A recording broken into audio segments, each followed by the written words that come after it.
అనగా నా రాములు వారట ఆ పంతులు గారికి అంటున్నారట, ఓ బ్రాహ్మణ ఆగవయ్యా, మన్నించండి, మీరు చెప్పినటువంటి మంత్రాన్ని నేను నిరాకరిస్తున్నాను, మంత్రాన్ని నేను మార్చాలనుకుంటున్నానని శ్రీరామచంద్రుడు మంత్రాన్ని మార్చాడు.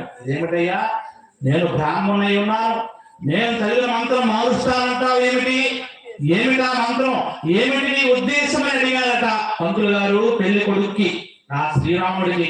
అప్పుడు ఆ శ్రీరాముడు చెబుతున్నాడట, ఓ విప్రోత్తమ, విప్రోత్తమ అంటే బ్రాహ్మణోత్తమ, క్షమించండి, మిమ్మల్ని ఇబ్బంది పెట్టడానికి కాదు, మీ మంత్రాన్ని నేను దూషించడానికి కాదు, దీనికి వేరే అర్థం ఉంది. మాంగళ్యం తంతునానేనా లోక రక్షణ హేతునా. మనం పెళ్లి చేసుకుంటే ఏమని చెప్తాం, మాంగళ్యం తంతునానేనా మమ జీవన హేతునా. మమ అంటే నా యొక్క, మమ అంటే నా యొక్క జీవితంలో తోడుగా ఉండడానికి, నాకు భార్యగా నేను స్వీకరిస్తున్నాను ఈ అమ్మాయిని. కానీ ఆ శ్రీరామచంద్రుడు అలా ఒప్పుకోలేదట. ఏమని అన్నాడు, మాంగళ్యం తంతునానేనా లోక రక్షణ హేతునా, లోకాన్ని రక్షించుకోవడం కోసమే సీతమ్మ తల్లిని వివాహం చేసుకుంటున్నాను తప్ప నా స్వార్థం కోసం కాదు.